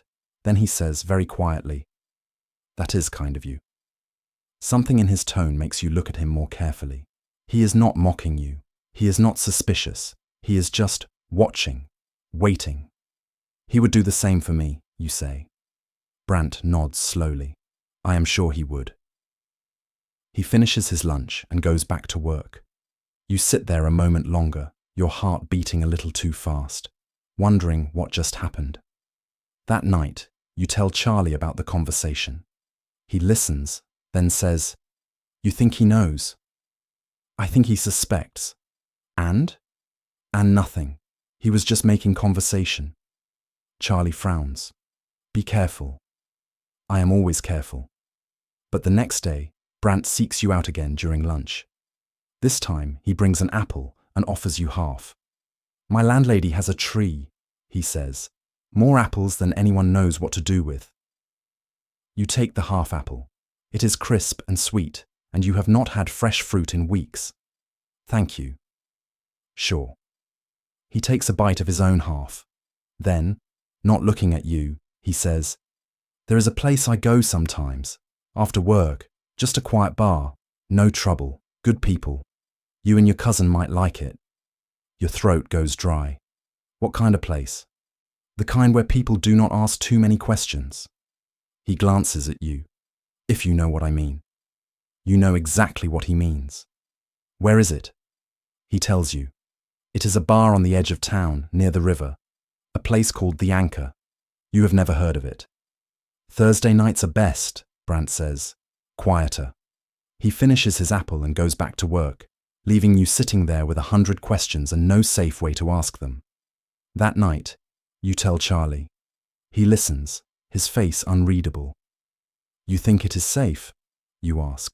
I think nothing is safe. So we do not go. Charlie is quiet for a long time. Then he says, when was the last time we went somewhere we did not have to pretend? You think about it. The ranch in Kansas maybe, the line shack in Colorado. But those were not public places. Those were just you and Charlie, alone.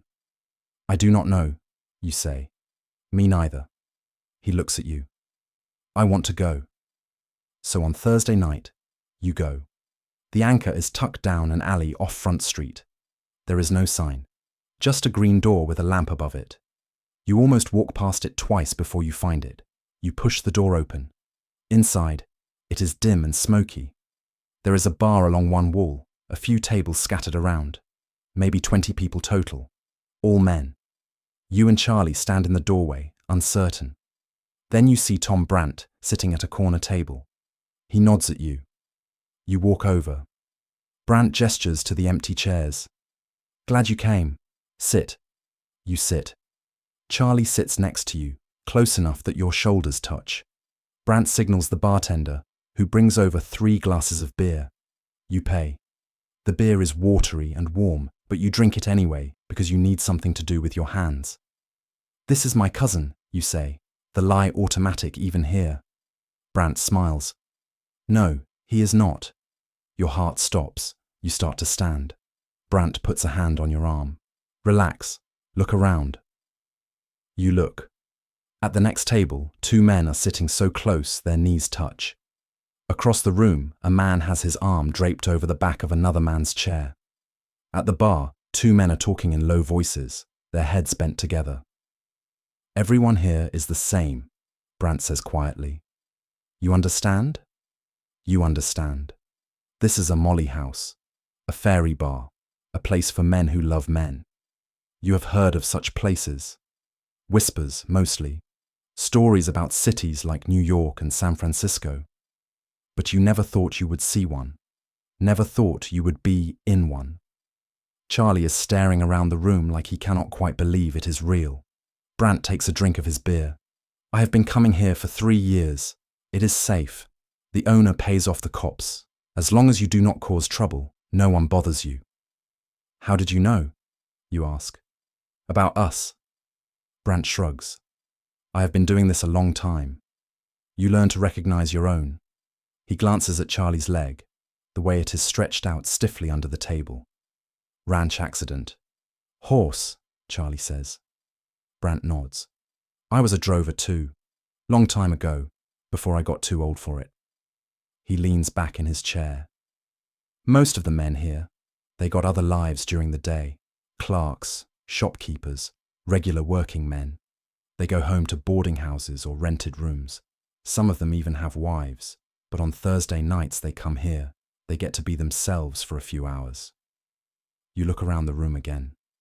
These men do not look different from anyone else. They are not wearing dresses or makeup or any of the things you have heard about inverts. They are just men. Regular men. Men like you. A man walks past your table, heading toward the back. He nods at Brant. Brant nods back. That is James, Brant says. He runs a bookshop on J Street. Been with his partner for 12 years. They live together, run the shop together. Everyone thinks they are brothers. Do they ever? You stop, not sure how to ask. Get caught, Brant finishes. Not if they are careful. That is the trick. You keep your head down. You do not draw attention. You save your affection for places like this. Charlie speaks for the first time. How many places like this are there? In Sacramento, just this one that I know of. But I hear there are others in San Francisco. A lot of others. Brant takes another drink. If you are ever thinking of moving, that is where you go. More people, more places to disappear. Easier to live your life. You and Charlie look at each other. San Francisco. You have thought about it. Everyone talks about San Francisco. More work, better pay. A real city where two men living together would not be remarkable. But moving costs money, and you are barely scraping by as it is. We will think about it, you say. Brant nods. You do that. He stands up. I got to go, but you two should come back next week. There is a fellow comes in sometimes, older guy named Eugene. Used to work the cattle drives back in the 60s. He has stories that would curl your hair. After Brant leaves, you and Charlie sit at the table nursing your beers. Around you, men talk and laugh and exist in a way you have not seen before. No one is hiding here. No one is pretending. Charlie reaches under the table and takes your hand.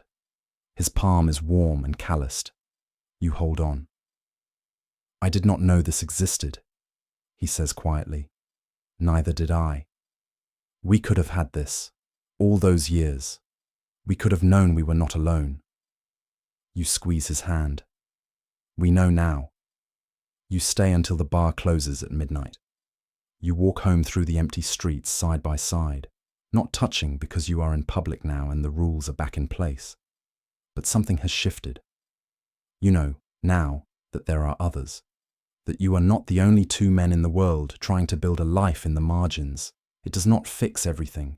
You still have to go back to the stockyard in the morning. Charlie still has to spend his days sewing shirts in a rented room. You are still poor, still careful, still one accusation away from losing everything again. But you are not alone. You start going to the Anchor every Thursday. You meet the men Brant told you about. James, the bookshop owner, who has a quiet partner named William. Eugene, the old drover, who tells stories about cattle drives in the 1860s when he was young and beautiful, and breaking hearts from Texas to Montana. A Chinese laundryman named Hao, who speaks almost no English, but communicates perfectly through smiles and the way he lights up when his partner walks in. A former soldier named Daniel, who was discharged from the army under murky circumstances and now works at the train depot. These men become something like friends. Not close friends. You are all too careful for that. Too aware that friendship means risk. But familiar faces. People who understand. Eugene takes a particular liking to you and Charlie. One night he pulls up a chair at your table uninvited and says, "You two remind me of myself 40 years ago." "How so?" Charlie asks. Eugene grins. He is maybe 70, with a lined face and hands gnarled by arthritis. You got that look, like you are still figuring out how to live in a world that does not want you. He signals the bartender for another drink. I was on a drive in '68, me and my partner, a Mexican kid named Luis. Prettiest thing you ever saw. We were young and stupid and thought we could just keep doing what we were doing forever. Sleeping next to each other, holding hands when no one was looking. We thought as long as we were careful, it would be fine. What happened? You ask, though you already know it does not end well. These stories never do. Someone saw us kissing, another drover. He told the trail boss. Boss fired us both on the spot. Middle of nowhere, 3 weeks from the nearest town. Just said, get out. Eugene's smile fades. Luis tried to argue, said we had not done anything wrong. Boss pulled a gun, told us if we were not gone in 10 minutes, he would shoot us both and leave us for the buzzards. Charlie's hand tightens on his beer glass. We walked, Eugene continues. Took us 11 days to reach a town. We had no food, no water after the 3rd day. Luis got sick, fever. I tried to get him to a doctor, but we had no money and the doctor would not see us. He died 2 days later. Eugene stares into his drink. I buried him outside of Abilene in an unmarked grave because I could not afford a headstone and I did not know his last name. We had been together 4 years and I did not know his last name. The table is silent. That is why I tell you boys, Eugene says, looking up at you and Charlie. Save your money. Get out of the life while you still can. Go somewhere you can disappear. San Francisco maybe, or Portland.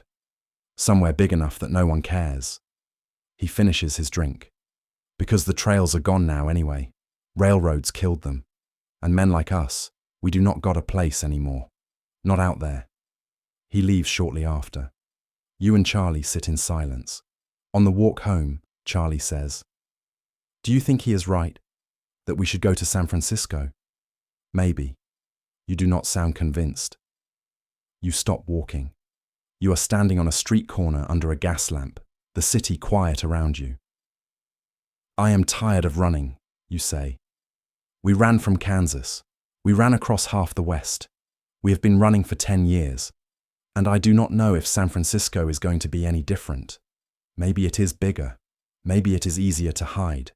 But we will still be hiding. So what do you want to do? You do not have an answer. You want a place of your own. You want to stop lying. You want to wake up next to Charlie without fear. But wanting does not make it possible.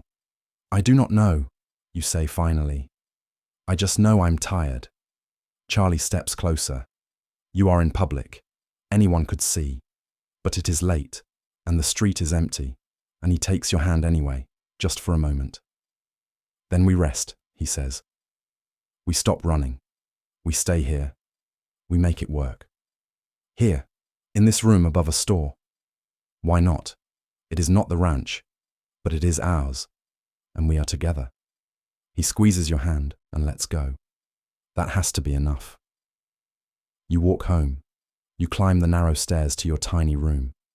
You lie down on the bed you share, close enough to feel the warmth of him. It is not enough, but it is what you have. And for tonight, it will do. The years pass. 1898, 1899, 1900. The century turns and you are still in Sacramento, still working the stockyard, still coming home to Charlie in the little room above the dry goods store. Some things change. Howell finally drinks himself to death, and the new foreman is a better man, less cruel. You get a small raise. Charlie's leg gets worse. Some days he can barely walk. But he keeps sewing, keeps bringing in what money he can. You keep going to the Anchor on Thursdays. The faces change. Men come and go. Some leave town. Some find partners and disappear into domestic obscurity. Some get caught, and you never see them again. Eugene dies in the winter of 1901. You and Charlie go to his funeral. There are maybe 10 people there. The priest says nothing about who Eugene really was. He is buried as Eugene Marsh, bachelor, no family. But the men from the Anchor know. And afterward, you all go to the bar and drink to his memory and tell the stories he used to tell. That night, lying in bed, Charlie says, "When I die, I want you to bury me under my real name." You are not dying. Everyone dies. I just want to make sure, when it happens, you do not bury me as your cousin. I want a stone that says my name and the truth. What truth? He rolls over to face you. That I loved you. That we had a life together. That it mattered. Your throat is tight.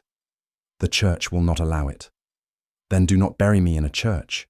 Bury me somewhere wild, somewhere we can be together. You do not know what to say. You just reach for him in the dark and hold on. But Charlie does not die. Not yet. He makes it through 1901, through 1902, through 1903. His leg gets worse. Some mornings, he cannot put weight on it at all. He starts using a cane, a piece of oak branch you found by the river and stripped and sanded smooth. He hates it, hates needing it. But he uses it because the alternative is not being able to walk. The laundry service stops giving him work. They say his output has dropped too much. It is true. His hands shake now, some days. Arthritis setting in early from years of hard work and old injuries that never healed right. You are 41 years old. Charlie is 42. You are both old men by cowboy standards. And you have nothing to show for it but a rented room and each other. You pick up extra shifts at the stockyard when you can. You work Sundays. You work double shifts until your body is so exhausted you can barely climb the stairs to the room. Charlie argues with you about it. You are going to kill yourself, he says one night, watching you collapse onto the bed, still wearing your work clothes, because you are too tired to undress. We need the money. We need you alive. You close your eyes. I am fine. You are not fine. You have not been fine in years. He is right. You are not fine. Your back hurts all the time now. Your knees ache. You have a cough that will not go away, probably from years of breathing in dust and cattle yard filth. But you do not know what else to do. In the spring of 1904, the stockyard foreman calls you into his office. His name is Martin Cross, a decent man who inherited the job when Howell died. He looks uncomfortable.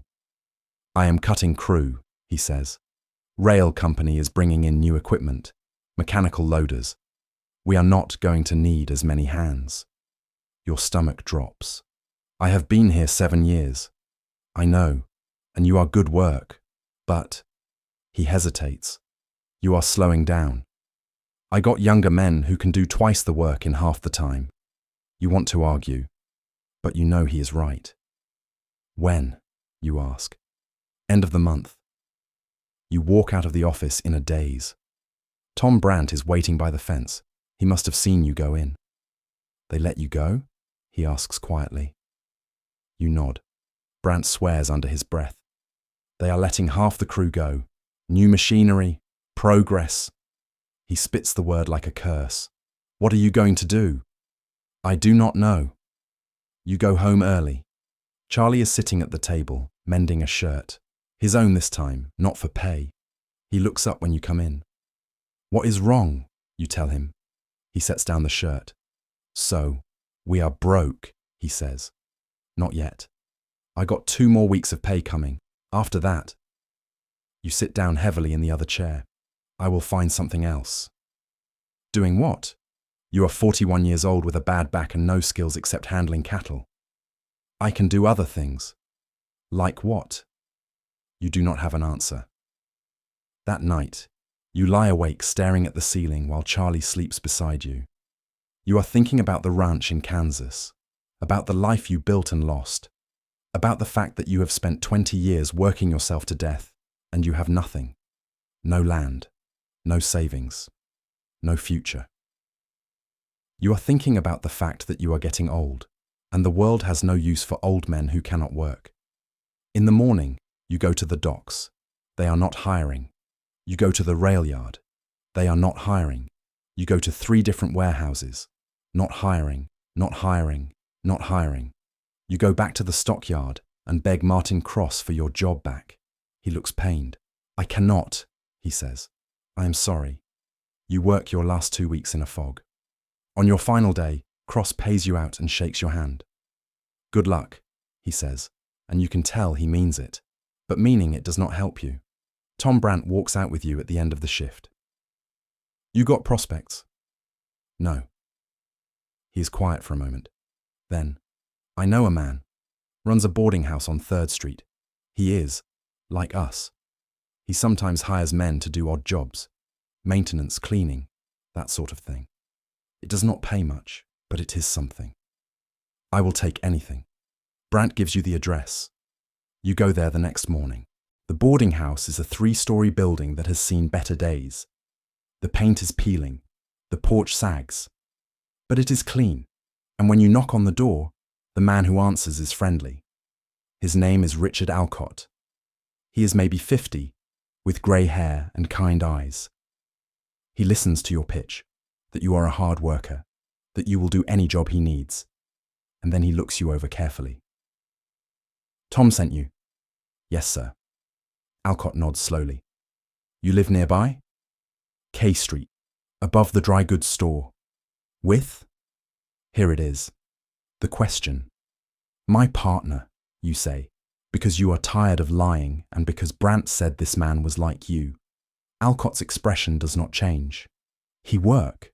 He is hurt, but he does mending when he can. Hurt how? Broke his leg years ago. It did not heal right. Alcott is quiet for a long moment, studying you. Then he says, I can give you 3 days a week. Repairs mostly. Fixing what breaks. Sometimes hauling coal or clearing drains. It pays 20 cents a day. 20 cents a day, 3 days a week. 60 cents a week. It is barely enough to cover rent, let alone food. But it is something. Thank you, you say. You start Monday. You work for Richard Alcott for the next 6 months. The job is exactly what he said. Fixing broken stairs, patching leaky roofs, unclogging drains. It is hard work, but it is different from the stockyard. Quieter. No one is yelling at you. No animals trying to kill you. And Alcott is kind. He does not ask invasive questions. He does not make comments about your living situation. Once, when you mention that Charlie is having a bad day with his leg, Alcott sends you home with a tin of liniment.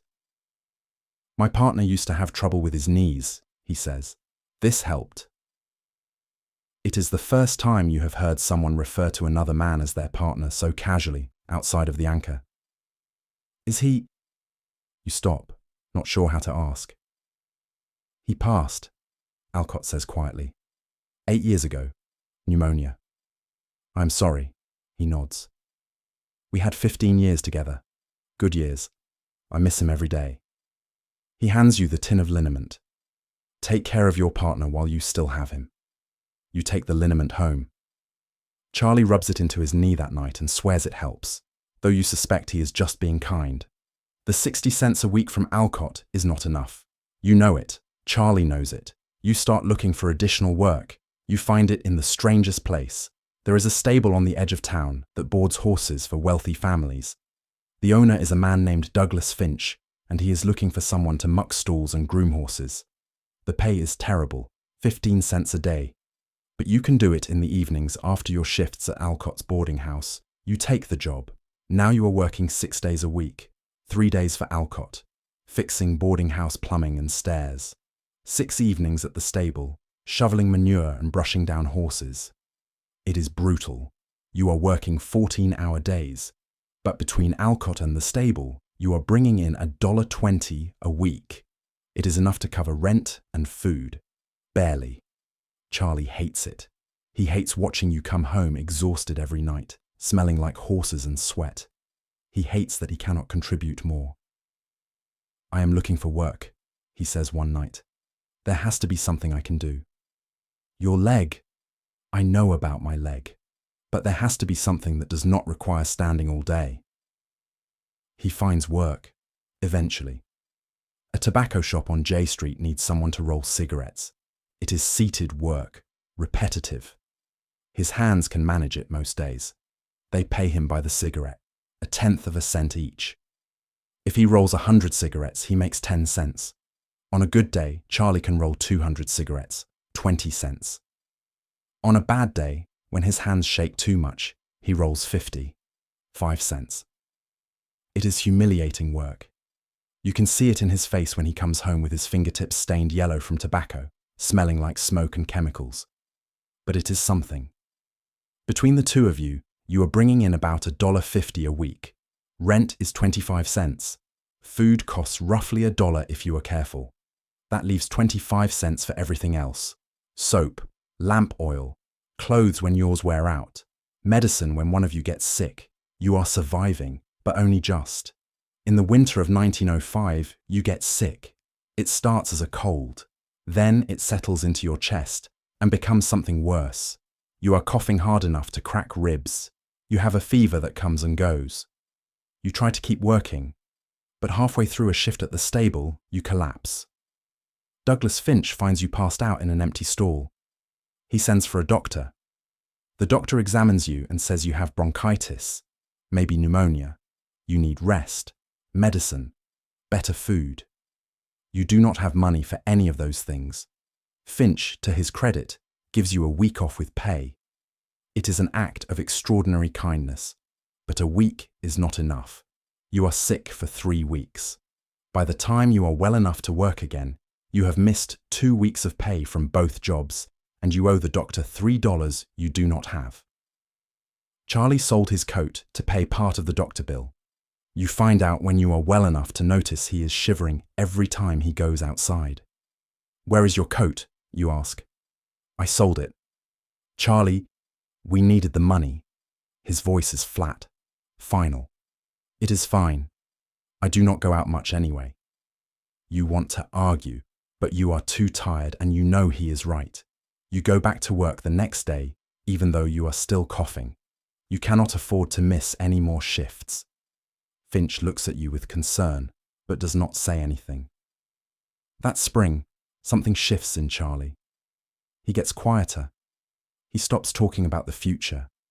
He still does his work at the tobacco shop, still comes home and makes dinner from whatever you could afford that week. But there is something hollow in his eyes. One night, you wake up and he is not in bed. You find him sitting at the table in the dark, staring at nothing. "Charlie?" He does not respond. You sit down across from him. "Talk to me." He is quiet for a long time. Then, "I am tired." "I know." "No, I mean, I am tired of this, of struggling, of watching you kill yourself working 2 jobs, of rolling cigarettes until my hands bleed, of living in this room that is too small and too cold and costs too much." He looks up at you. "I am tired of pretending this is a life." Your chest tightens. "What are you saying?" "I do not know." He drops his head into his hands. I keep thinking about the ranch, about the life we had. And I know we cannot go back. I know that is gone. But I do not know how to keep doing this." You reach across the table and take his hand. "We do it together, same as we always have. And if I do not want to anymore?" The question hangs in the air between you. "Then we stop," you say quietly. "We find something else. We leave Sacramento. We go somewhere new. We do not have money to go anywhere. Then we save up." Charlie laughs, a bitter sound. "Save up? On what we make?" He is right. There is nothing to save. You are spending every cent just to survive. But you do not know what else to say. So you just sit there holding his hand in the dark, and eventually he comes back to bed. In the summer of 1905, Richard Alcott dies. Heart attack, quick and unexpected. You find out when you show up for work, and his nephew is there, clearing out his things. "He left you this," the nephew says, handing you an envelope. Inside is $5 and a note in Alcott's handwriting. "For your partner. Buy him a new coat." You stand there in the boarding house hallway staring at the note, and something inside you breaks. You have been holding it together for so long. Years of working yourself to exhaustion. Years of watching Charlie struggle. Years of pretending that if you just keep going, if you just work hard enough, things will get better. But they do not get better. They just get harder. You take the $5 home. You give it to Charlie. "Alcott left it for you," you say. "For a coat." Charlie looks at the money. Then he looks at you. We should use it for food. No, it is for a coat. He wanted you to have a coat. Charlie's eyes fill with tears. He does not cry often. You have seen him cry maybe 3 times in 20 years. But he cries now, holding $5 and a dead man's kindness. You hold him while he cries. You do not have words. You just hold him. The next week, you find new work. A slaughterhouse on the north side of town is hiring. The work is grim, killing animals, butchering carcasses, working in blood and gore all day. But it pays 40 cents a day. You take the job. You work at the slaughterhouse during the day. You work at the stable in the evenings. You come home after dark, covered in blood and exhausted to the bone. Charlie uses Alcott's $5 to buy a coat, and food, and lamp oil, and a dozen other small things you have been doing without. It helps, a little, but the slaughterhouse work is destroying you. You come home every night and scrub your hands raw, trying to get the smell of blood off your skin. You have nightmares about the sound of the killing floor. You lose weight because the smell of meat makes you sick and you cannot eat. Charlie begs you to quit. It is killing you, he says. It is 40 cents a day. I do not care. Find something else. There is nothing else. You fight about it. Actual fighting. Raised voices. It is the first real fight you have had in years. Charlie says you are being stubborn. You say he does not understand. He says he understands perfectly. You are killing yourself because you are too proud to admit you cannot do it anymore. You say if you stop working, they will starve. Then we starve, Charlie shouts. At least we would starve together instead of me watching you die by inches. You do not have an answer for that. You keep working at the slaughterhouse, but something has broken between you. Charlie stops talking to you about anything important. He goes to the tobacco shop, comes home, makes dinner, goes to bed. He is there, but he is not present. You have survived so much together. Kansas, the trial, the years of drifting, the poverty, the hiding, but you are not sure you are going to survive this. One night in September, you come home from the slaughterhouse and Charlie is not there. You wait, an hour, 2 hours. He does not come home. You go looking for him. You check the tobacco shop, closed. You check the anchor. He is not there. You walk the streets, looking in alleys and doorways, your heart pounding. You find him sitting by the river, just sitting, staring at the water. You sit down next to him. You do not say anything. You just sit. After a long time, Charlie says, I was thinking about walking in. The words hit you like a fist. Into the river, you ask, your voice barely a whisper. He nods. Why did you not? Because I kept thinking about you coming home and finding me gone, and I could not do that to you. You cannot breathe. You cannot think. You just reach for him and pull him close. Do not, you say. Please, do not. He is crying. You are crying. You are 2 middle-aged men sitting by a river in the dark, holding each other and crying because you do not know what else to do. I cannot keep living like this, Charlie says into your shoulder. I cannot. Then we change it. We leave. We go somewhere else. We do not have money. I do not care. We will walk if we have to. We will hop a train. We will find something. You pull back and look at him. But you do not get to leave me. We made it this far. We do not quit now. Charlie looks at you for a long time. Then he nods. You sit by the river until the sky starts to lighten. Then you walk home together. The next morning you quit the slaughterhouse. You quit the stable. You tell Charlie to stop going to the tobacco shop. What are we going to do? He asks. We are leaving. You pack everything you own into 2 bedrolls. It is not much. A change of clothes each. A few personal items. Charlie's cane. The $5 deed to land in Kansas that is not yours anymore but you kept anyway. You walk to the train yard. You watch the freight trains loading. You wait until dark. Then you and Charlie slip onto an empty boxcar heading north. You do not know where you are going. You just know you cannot stay. The train rolls through the night. You sit in the open door of the boxcar with Charlie beside you, watching the countryside slide past.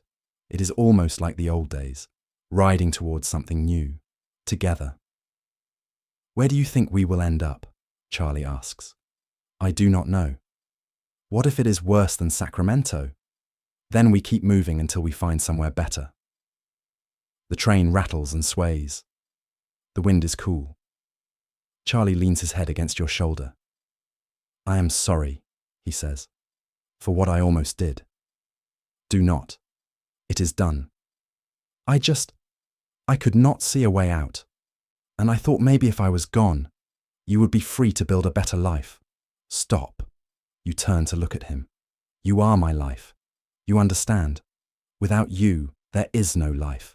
There is just going through the motions until I die. He does not say anything. He just holds your hand. The train carries you north through the night. You do not know what you are riding toward, but you are riding toward it together. And for now, that is enough. The train takes you to Portland. You do not choose it. You just stay on until the freight yards get too active, and you have to jump off before someone sees you. You land in a city that is grey and wet and smells like pine and salt water. It is raining. Of course it is raining. You and Charlie stand in the rail yard with your bedrolls getting soaked, and you start laughing. You do not know why. Maybe because you have hit bottom so many times that one more time does not matter. Maybe because you are free of Sacramento and the slaughterhouse and the crushing weight of trying to survive in a place that was killing you both. Charlie looks at you like you have lost your mind. Then he starts laughing too. You are two broke middle-aged men standing in the rain, laughing like idiots. It is absurd. It is perfect. Portland is different from Sacramento. It is smaller, wetter. The buildings are newer. There is an energy to it, a sense that the city is still becoming something. You find work within a week. A lumber mill on the edge of town is hiring. The work is dangerous. Operating saws, moving heavy logs, the constant risk of getting crushed or losing a finger. But it pays 50 cents a day, and they do not ask questions about where you came from or why you left. Charlie finds work too. A boarding house near the waterfront needs someone to help in the kitchen. Washing dishes, peeling vegetables, basic cooking. The landlady is a sharp-eyed Norwegian woman named Greta Anderson, who takes one look at Charlie's limp and his worn-out clothes and offers him the job on the spot. You look like you need it, she says bluntly. Yes, ma'am. Can you peel a potato without cutting yourself? Yes, ma'am.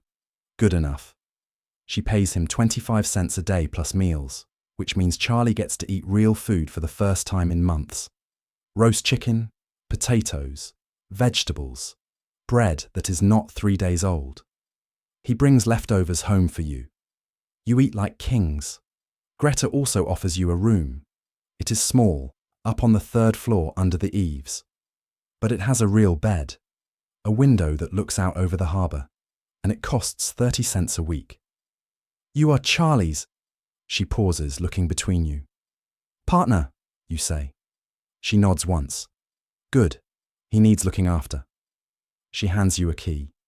No drinking, no fighting, no guests after 10. Break my rules and you are out. You do not break her rules. The room is small, but it is clean and dry and warm.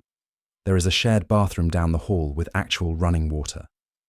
There is a kitchen on the 1st floor where Greta cooks for her boarders. It is not the ranch in Kansas. It is not your own land. But it is the first place since Sacramento that feels like you might be able to breathe. You settle into a rhythm. You work at the mill. Charlie works in the kitchen. You come home at night and eat dinner with the other boarders, a mix of dock workers, clerks, and single women who work in the canneries. Nobody asks invasive questions. Nobody seems to care that you and Charlie share a room. It is not perfect. The mill work is brutal. You see men get hurt. One loses 3 fingers to a saw blade. Another gets his leg crushed when a log shifts. You are careful. You are always careful. But you know that luck runs out eventually. Charlie's leg gets worse. The stairs are hard on him. Some days he has to sit down halfway up and rest. Greta sees this and moves you to a room on the 2nd floor without being asked. She does not charge extra. Easier on his leg, she says gruffly, like she is doing you an inconvenience instead of a kindness. You have been in Portland for 6 months. when you meet another couple like you. His name is Raymond. His partner is named Thomas. They live 2 doors down the hall. They are quiet men, polite, in their 30s. Raymond works at the post office. Thomas is a school teacher. You figure it out slowly. The way they are together. The way Raymond's hand lingers on Thomas's shoulder when he passes. The way they look at each other when they think no one is watching. One evening, you pass them in the hall. Raymond nods. Evening. Evening. You start nodding to each other regularly. Then one night Thomas knocks on your door. He is holding a book. "I noticed Charlie reading the other day," he says. "I thought he might like this." It is a collection of poetry. Whitman. Charlie takes the book carefully, like it might break. "Thank you. Keep it as long as you like." After Thomas leaves, Charlie opens the book. There is an inscription on the inside cover. "To Thomas, with love always." Our Charlie looks up at you. They are like us. I know. It is a small thing, a borrowed book, but it means you are not alone. You and Charlie start spending time with Raymond and Thomas. Not much, just occasional conversations in the hall, shared meals in the boarding house kitchen. Once, on a Sunday, the 4 of you take a walk down to the harbour and watch the ships. It is not the anchor. It is quieter, more domestic, but it is the same thing underneath, the recognition of being seen. One evening, Raymond mentions that there are others, not many, but a few. Men who live quietly together. Women too, sometimes. A whole invisible community of people building lives in the margins. "There is a bookshop on Morrison Street," he says carefully. "The owner is understanding. Sometimes people gather there, Sunday afternoons. You and Charlie go the next Sunday. The bookshop is small and cramped, smelling of old paper and coffee. There are maybe a dozen people there, men mostly, a few women. They are drinking coffee and talking about books and politics and nothing in particular. You and Charlie sit in the corner and listen. Nobody pressures you to talk. Nobody asks invasive questions. You are just there. It is enough. You live in Portland for 3 years. You work at the mill. Charlie works in the kitchen. You save money, slowly. Not much, but more than you ever managed in Sacramento. In the spring of 1909, Charlie's leg gives out completely. He is carrying a pot of soup and his knee just buckles. He falls. The pot spills everywhere. Greta finds him on the floor, unable to get up. The doctor says the joint is destroyed. Bone grinding on bone. There is nothing to be done except manage the pain. Charlie cannot work anymore. Greta lets him stay anyway. She does not charge rent. She says Charlie can help with small tasks around the kitchen. Things he can do sitting down. Shelling peas. Mending dish towels. She pays him a few cents here and there. It is charity, you both know it. But you are in no position to refuse. You pick up extra shifts at the mill. You work Sundays. You are 46 years old and your body is falling apart, but you do not know what else to do. One Sunday in June, you come home from a double shift and find Charlie sitting at the window, looking out at the harbour. The light is golden. He looks peaceful. "I have been thinking," he says without turning around. "About what?" "About the fact that we have been together for 24 years. You sit down on the bed. Your back is screaming. Your hands are cut up from work, but you smile. Has it been that long? Since Amarillo, 1885. It is 1909 now. 24 years, more than half your life. Do you regret it, you ask, echoing a conversation you had a lifetime ago. He turns to look at you. No, not a single day. Not even the trial, losing the ranch? Not even that. He shifts in his chair, favoring his bad leg. We had something most people never get, something real. We did not get to keep it. We kept each other. He smiles, and it is the same smile you remember from when he was 19 and singing to cattle under the stars. That is more than enough. You want to argue. You want to say that you should have been able to keep the ranch, that the world should have let you live in peace. But he is right. You have each other. After everything. After Kansas and the trial and Sacramento and all the years of struggle, you are still here, together. In the fall of 1909, the mill closes. The company is moving operations north. Everyone is laid off. You are 46 years old with a bad back and no prospects. Charlie is 47 and cannot walk without a cane. You have $23 saved. It is not enough to live on for more than a few months. Greta offers to let you stay anyway. You can help around the house, she says. Repairs and such. I will give you a reduced rate on the room. It is another kindness you cannot refuse. You spend the next 2 years doing odd jobs, fixing broken furniture, painting rooms, cleaning gutters. You are a handyman now, not a cowboy. It is strange, but it is work. Charlie helps in the kitchen when he can. Mostly, he just sits and keeps Greta company while she cooks. She tells him stories about Norway, about her husband who died 10 years ago, about her children who live in Seattle and never visit. Charlie listens. He is good at listening. You are still going to the bookshop on Sundays when you can. Raymond and Thomas are still there. You have become something like friends over the years. Real friends, not just people who nod in hallways. One Sunday, Raymond mentions that Thomas's school is looking for someone to do maintenance work. It does not pay much, but it is steady. You take the job. 15 cents a day to fix desks and mop floors and keep the school furnace running. It is enough, barely, combined with the odd jobs. You are surviving again. Not thriving, just surviving. But you are together. In the winter of 1912, you wake up and Charlie is cold. Not dead. Just cold. He is breathing, but his skin is icy to the touch and he will not wake up. You wrap him in every blanket you have. You run downstairs and get Greta. She takes one look and sends for a doctor.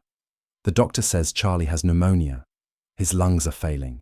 There is nothing to be done except keep him warm and comfortable. He lingers for 3 days. Sometimes he is lucid, sometimes he is not. When he is lucid, you sit by the bed and hold his hand. On the second day, he says, "Remember what I told you about the burial. You are not dying." "I am. We both know it." He squeezes your hand weakly.